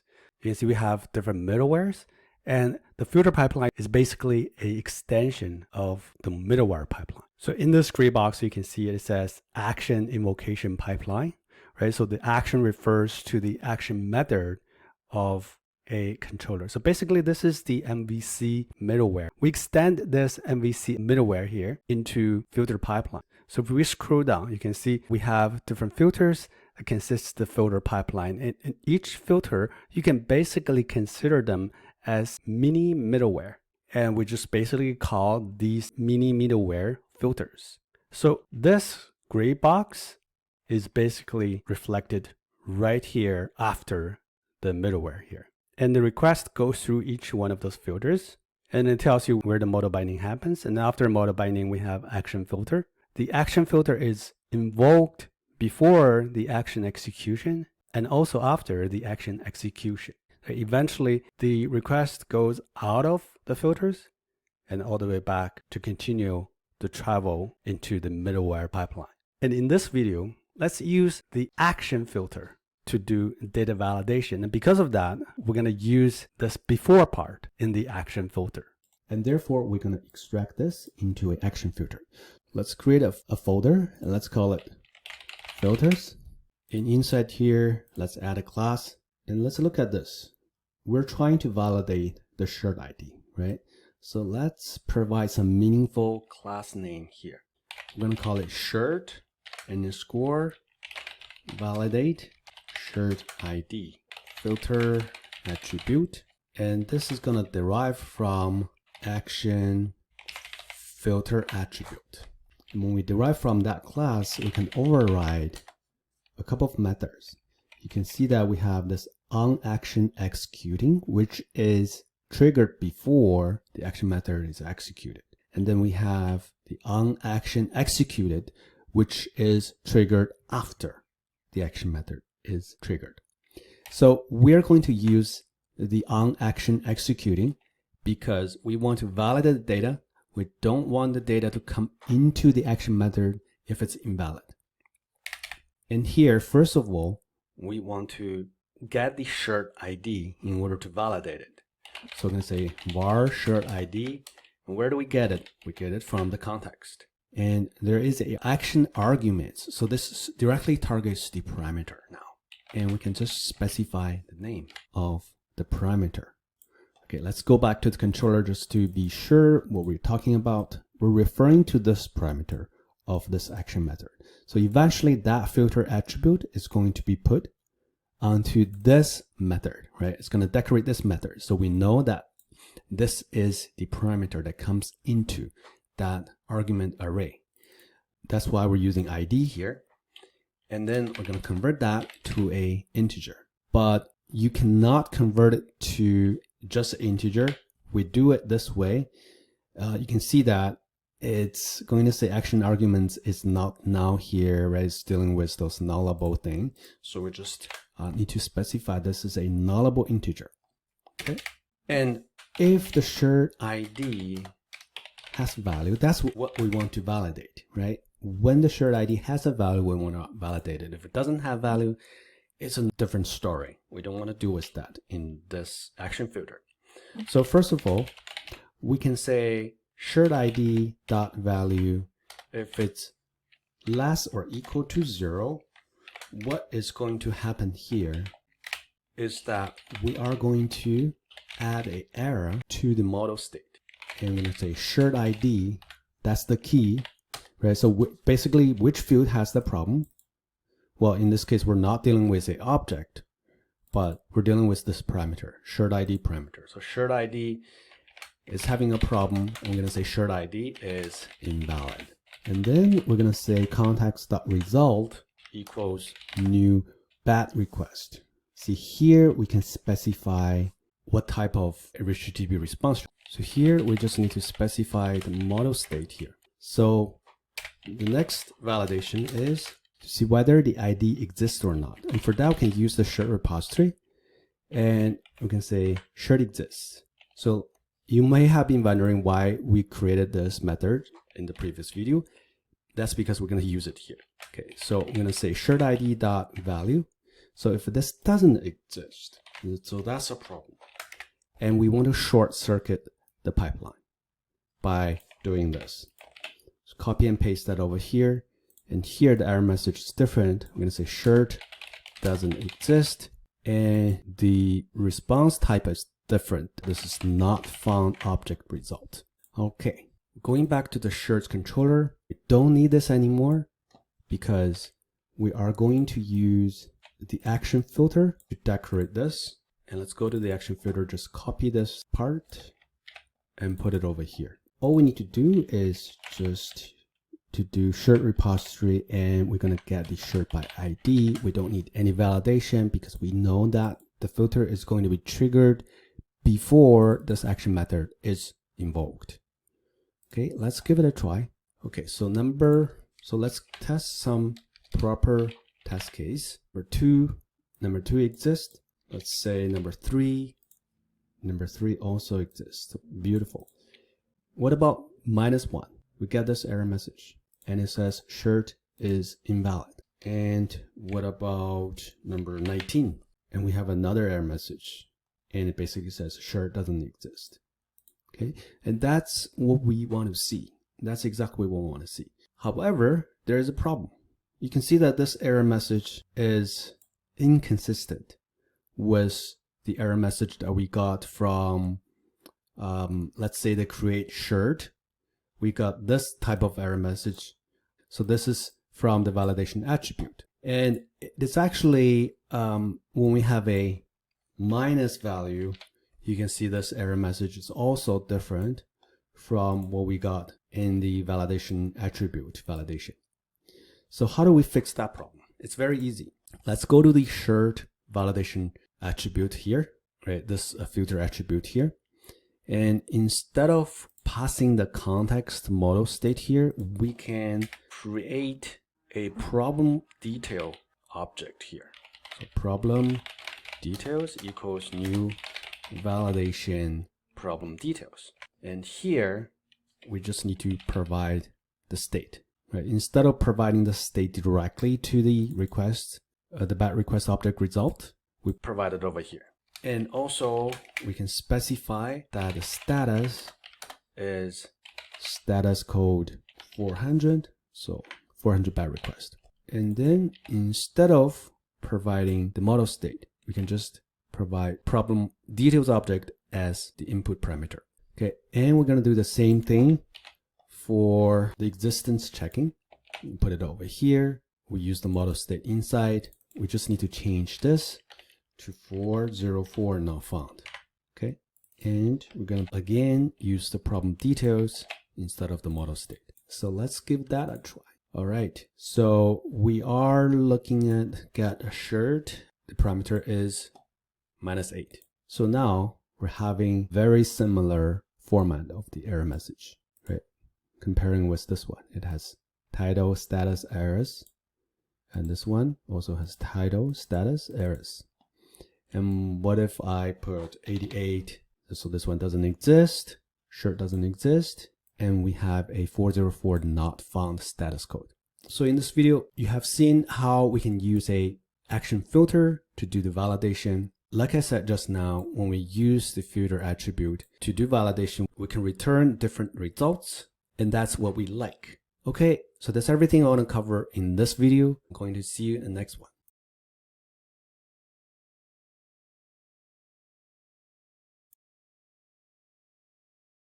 Starting from this section, we're going to work on implementing these endpoints. And in this video, let's start with the get shirts. So currently, we're returning just a message. Actually, we will need to return all of the shirts. And for that, let's work on this shirt repository. I know this shirt repository currently is a in-memory representation of the data store, but that's for the ease of learning. So let's use the in-memory representation of the data store for now, and then later we're going to introduce .NET Framework Core. So for getting all of the shirts, we can just create a static method here. It's going to return us all of the shirt. I'm going to call it get shirts with no parameters, and we can just simply return the shirts like this.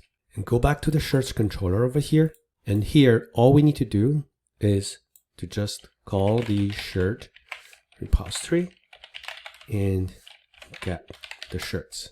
Okay, so let's bring up our Postman and let's test this. Get shirts endpoints. clicking on the send button and I'm getting all of the shirts. Currently there are 4. We're getting all of them. All right, that's quick and easy, and I'll see you in the next video.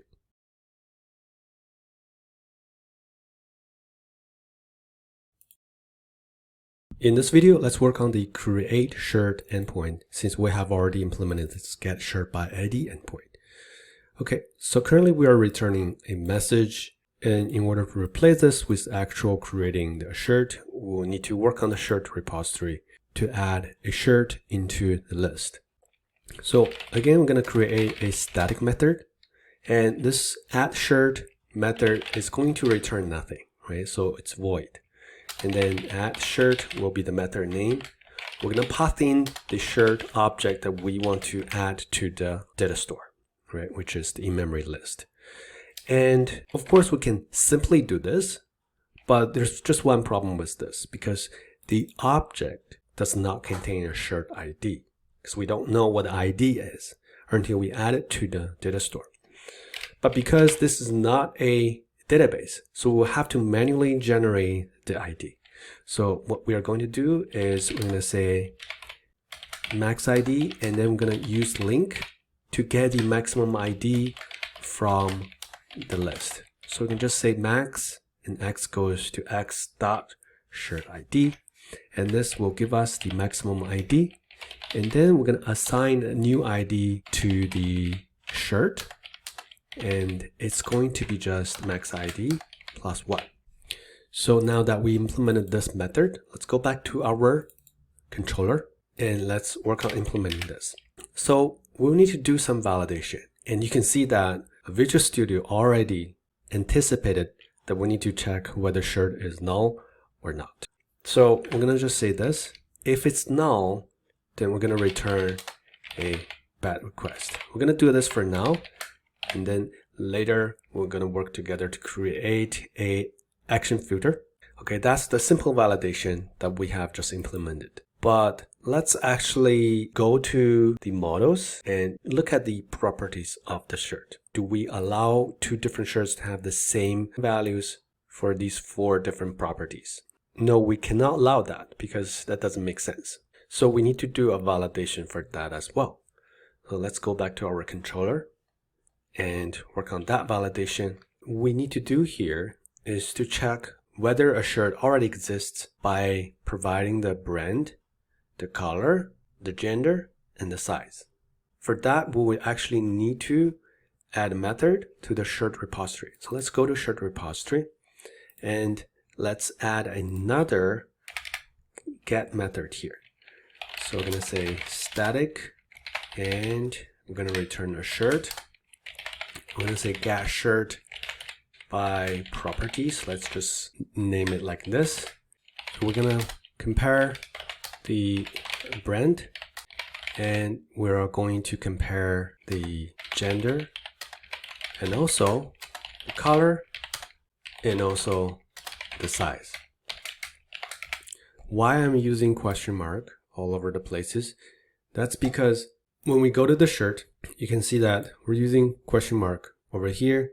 So that's why we're also using question mark to make sure we're doing it consistently. Okay, so the task here is to find a matching shirt based on these properties. And to do that, in our in-memory repository, we can simply just use shirts.first or default. Right? This is a link method. And first of all, we need to make sure that the brand is not null. So it's now white space brand. Also, we need to make sure the brand for the x.brand is not null or white space. Now we do the comparison. I'm going to say x.brand.equals brand string comparison dot ordinal ignore case. So that's how we compare the brand. And we're going to do the same thing for gender. So and then we're going to change all of these to gender. So gender, this one is gender, this one is gender, and and we're comparing gender with gender. Okay. Now we're gonna do the same thing for color. So this one is color. This one is also color, color, and color. Okay. Now we are actually going to do the same thing for size, but for size it's a little bit different. So let's start typing this.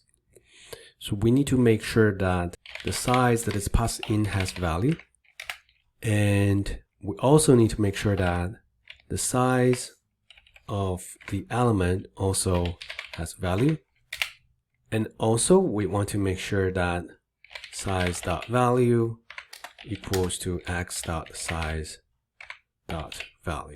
Okay, so when all of these satisfies, we return a matching shirt.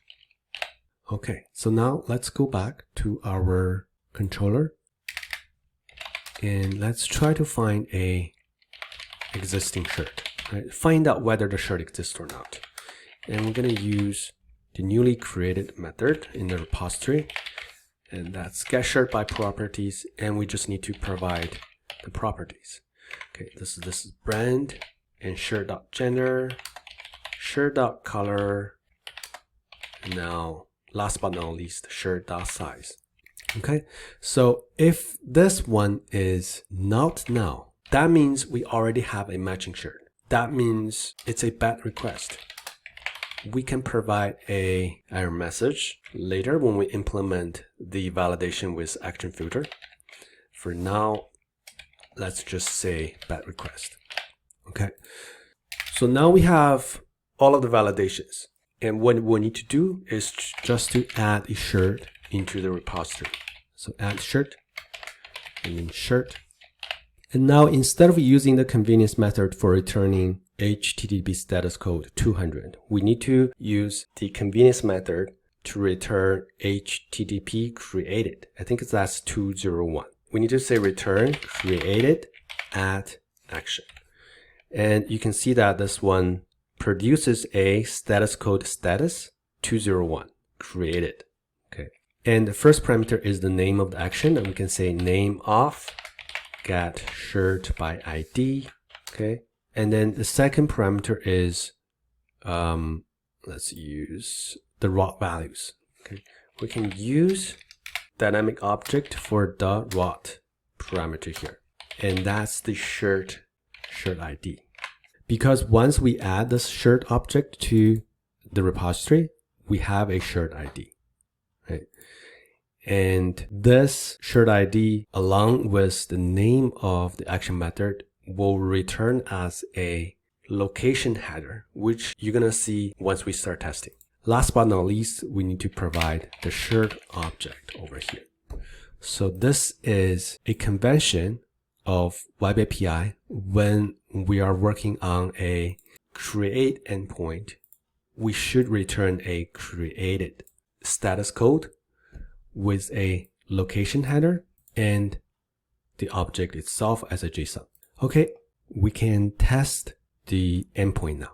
Let's run the Web API and let's actually run this read all shirts for now. And you can see that we only have 1, 2, 3, and 4. So let's copy this last one and let's go to create shirt and let's paste it over here. Let's delete the shirt ID. We don't need it. But if I don't change anything here, I'm expecting it to return me an error because these properties all exist, these 4 properties, right? So let's click on send and we can see that this is a bad request, right? Because this thing exists. So, but if I change this one to, let's say, green, and I click on send, now you can see that it returned me the new shirt, which has a new ID, which is number 5. And the status code here is 201 created. And let's take a look at the response header. There is a new key here. It's location, and this points to the URL that can be used to retrieve this newly created shirt. And let's actually try that. Go back to get a shirt here and put number 5 here. Click on send. Now we actually can receive the new shirt. Okay, that's everything I want to cover in this video. In the next video, we are going to extract the validation out with ActionFilter, and I'll see you in the next one. In the previous video, we have implemented this create shared endpoint, and we have two validations here, which is inside the action method. It is okay to have validations inside controller action method, but it's better to extract this out into ActionFilter. You have already learned creating an ActionFilter, so I highly recommend you to pause the video right now. Try to create an ActionFilter for validating the shared object, and then come back and verify whether you have done it correctly or not. Okay, I think you have already done it, and I'm going to implement the validation. So first of all, let's go to Solution Explorer, and then let's go to our filters folder here, and I'm going to add another class, and I'm going to call it shared validate create shared filter attribute. And over here, we're going to derive from the action filter attribute. Now we are going to override the onAction executing method here. And we're going to go to our controller and copy the validation over. I actually cut this over, and let's comment this out for now. First of all, let's get our shared. So we're going to say context.actionArguments. And what is the name of the parameter? It is shared. Let's go back and just double check. So you can see that the name of this parameter is shared. Therefore, we can use shared over here to get the shared. And we're going to convert this into a shared. And first of all, we're verifying if the shared is null. Then what we're going to do is we're going to say context.model_state. So we're going to add a error message, a model error. And here I'm going to say, just say shared. And we're going to say shared object is null. And we're going to copy the code over from the filter that we have implemented in the past. And here the status code is correct because the parameter in the HTTP request is incorrect. And we are going to short circuit the filter pipeline. Okay, so we have done our first validation.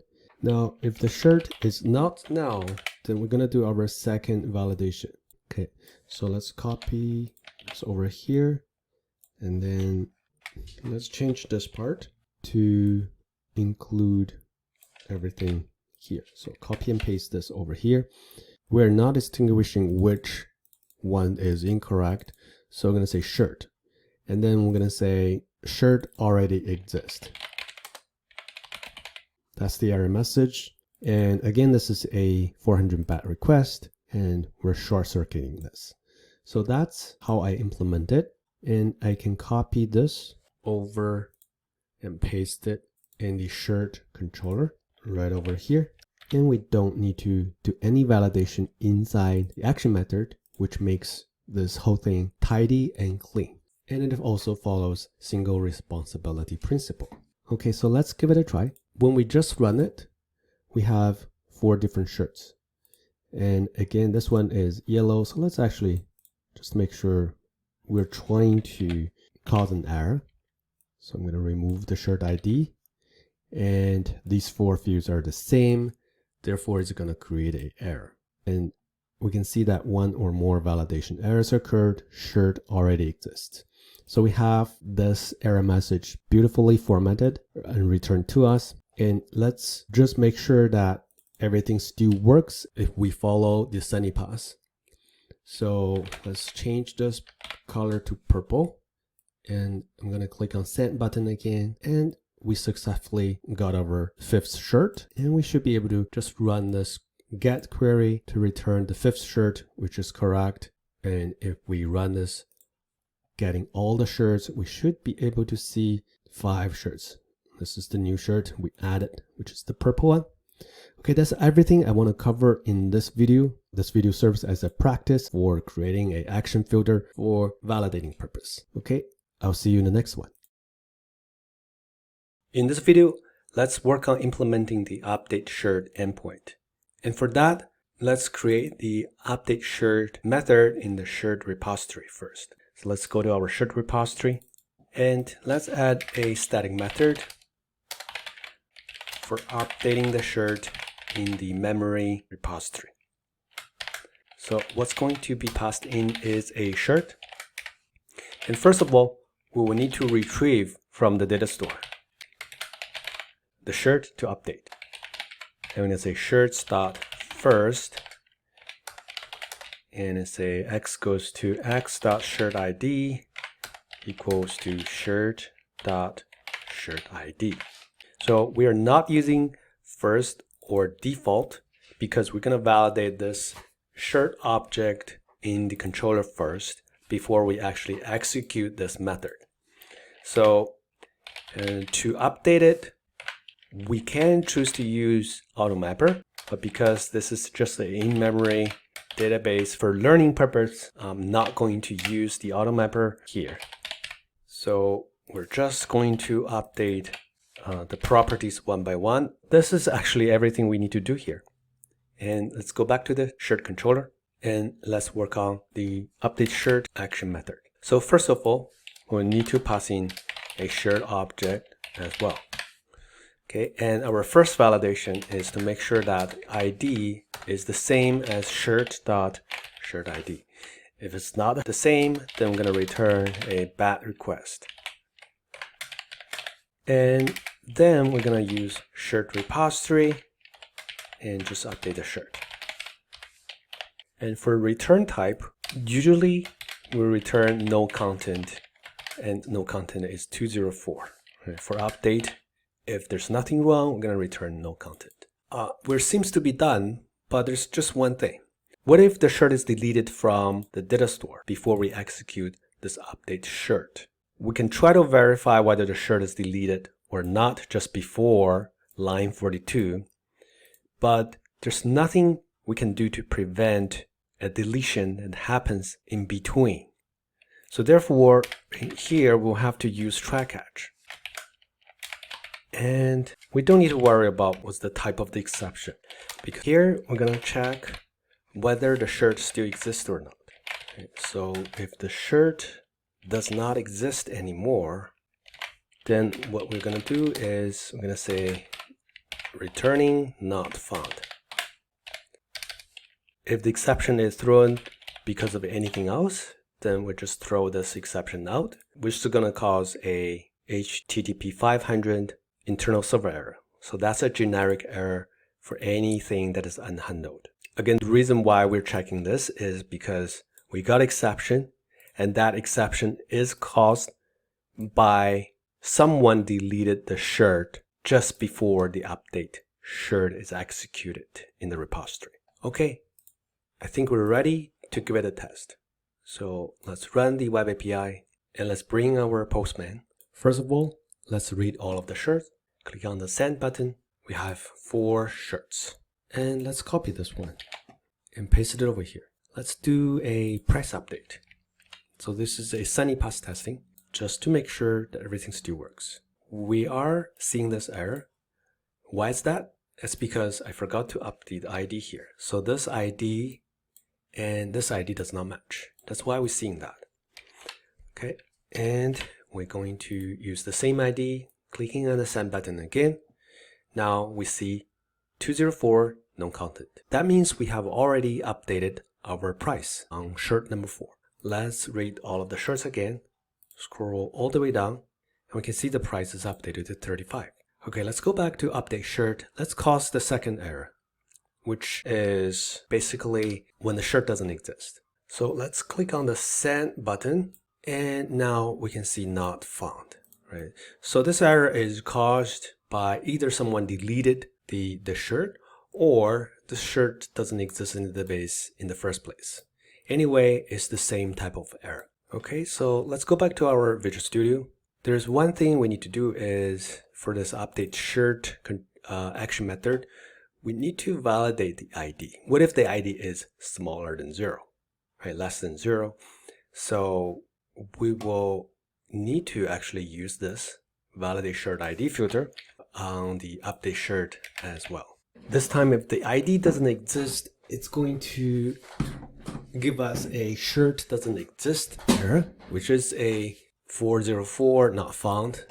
Anyways, so let's run the web API again and let's test this. So this time it's going to give us a different error using the same data here. Now you can see shirt doesn't exist. We're using our action filter for validating the shirt ID, right? And of course, if we use -1, for example, we're going to get shirt ID is invalid. So that's why when I created this shirt ID validation filter, I didn't call it validating get shirt by ID. I'm just call it by generic name. We're just validating the shirt ID. Before we are done with the update shirt, we need to create a action filter to validate the ID for this. So let's go ahead and create another filter and let's call it shirt underscore validate update shirt filter attribute, again deriving from action filter attribute, and we're going to override the on action executing. So first of all, we're going to get the ID. I'm going to say context.argument, right? And we get the ID, and then we're going to get the shirt. So action argument, and here is shirt. So we're going to do the validation, right? I'm going to cast this to integer with a question mark, and we're going to cast this to a shirt. Import a namespace for the shirt class, and then if shirt has value, and at the same time if shirt is not now, then we're going to see whether the ID is the same.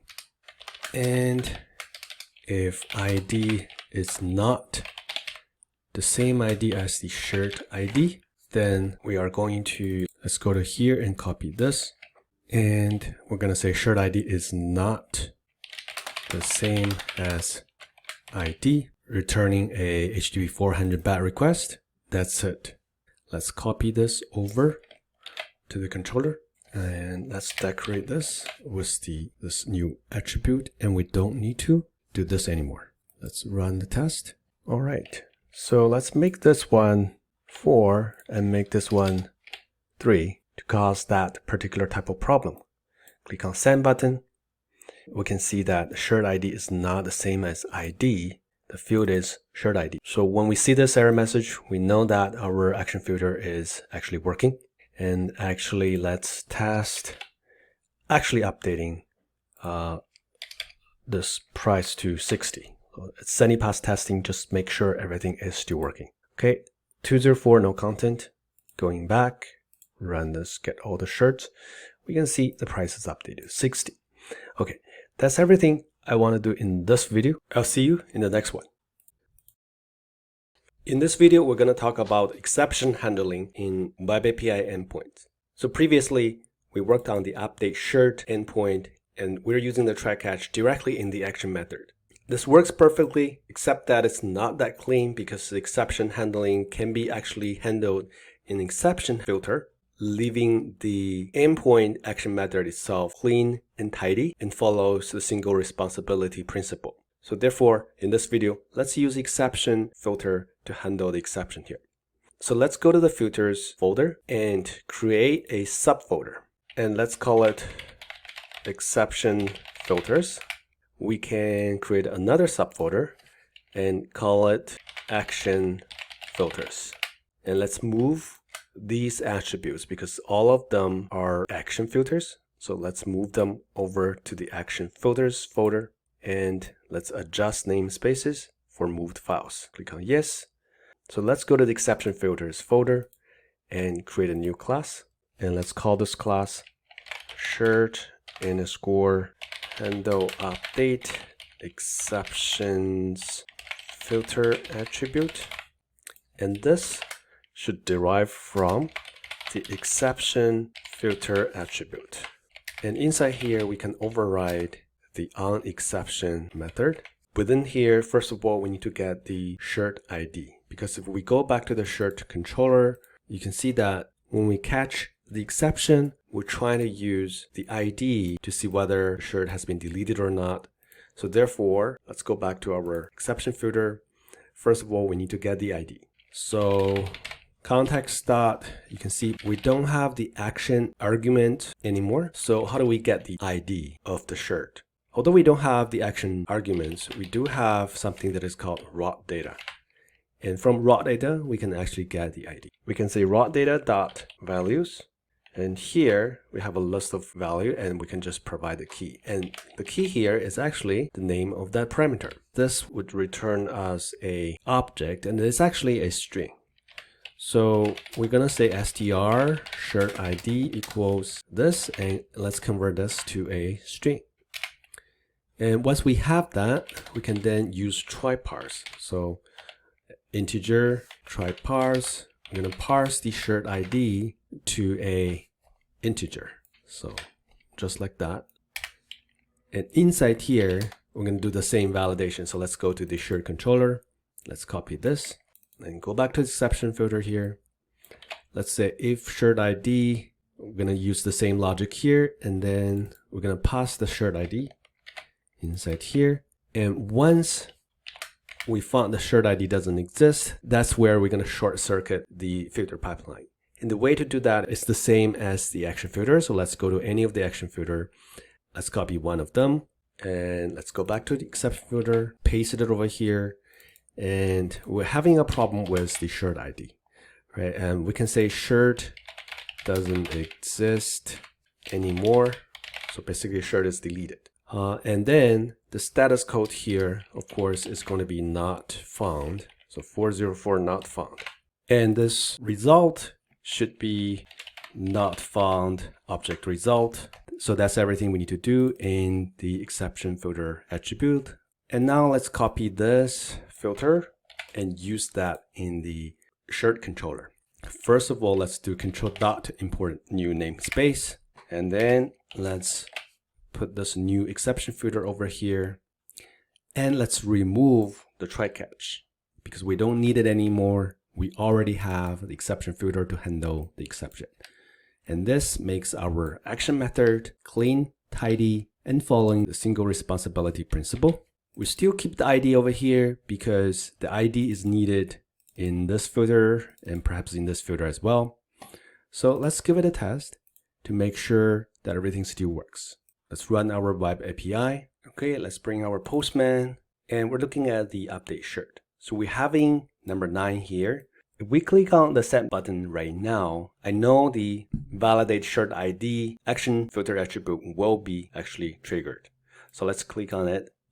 You can see that it says shirt doesn't exist. Right? It doesn't say shirt doesn't exist anymore. So this is the validate ID action filter attribute. So in order to actually trigger this problem, let's comment this filter. Because in real world scenario, the exception filter will only be useful when someone actually deletes the shirt right before the method is executed. Right? So in order to cause that error, let's do not handle the shirt ID problem. Let's simulate that problem by using a big ID, which doesn't actually exist in the database. So let's do that test. Click on this. And the thing that we want to see is this error message in the exception filter. We're looking for this message, shirt doesn't exist anymore. So let's go over here. We're having a very big ID, number 9, which doesn't exist in the in-memory data store. So click on the send button now. And now we're seeing the shirt doesn't exist anymore. Status code 404, status code 404 not found. Okay, let's go back to our shirt controller. Let's uncomment this. That's everything I want to show in this video, and I'll see you in the next one. In this video, let's work on the delete shirt endpoint. Again, first of all, let's go to the shirt repository and implement the delete shirt method over there. So here, adding another public static method and returning nothing. So we're going to delete shirt. Visual Studio already anticipated I'm going to work on this one. Unfortunately, we're not passing in the shirt object, but we're passing in the shirt ID. First of all, we're going to find shirt. And if we actually found it, then we are going to just remove the shirt from the shirts list. Just like that. Of course, you might be thinking, what if the shirt doesn't exist? That's where we are going to use the validate shirt ID action filter attribute. So let's go back to our shirt controller. So first of all, let's actually apply the validate shirt ID attribute. And over here, we can just say shirt equals shirt repository. We need to actually retrieve the shirt first, because usually developers like to return the shirt that is deleted over here. It's kind of like a convention. So that's why we retrieve the shirt first. And then after that, we're going to use the shirt repository to delete the shirt by the ID. And that's everything we want to do in this method. I just want to mention something that usually in a production system, people like to implement a soft delete. Whereas here, I just want to complete the CRUD operations by not implementing the soft delete, but implementing hard delete. Okay, so in the repository, instead of mark a shirt as deleted, it actually removed it from this in-memory data store. Anyways, let's give it a try and see whether it works or not. Let's bring up our Postman. Let's go to the delete shirt endpoint. And if we are supplying something that doesn't exist, in this case, we only have 4 in the in-memory data store. So clicking on send button, shirt doesn't exist. This is the doing of the shirt ID validation filter attribute. Instead of using 5, let's use 1. And then let's delete the first shirt. Click on the send button. Okay, now it actually returned us the first shirt. And we can see that we have 200 OK. And if we go to read all shirts, click on send button, you can see that the first shirt is number 2, followed by 3 and 4. We're missing number 1. So number 1 is the one that we just deleted. And that's everything I want to cover in this video. I'll see you in the next one.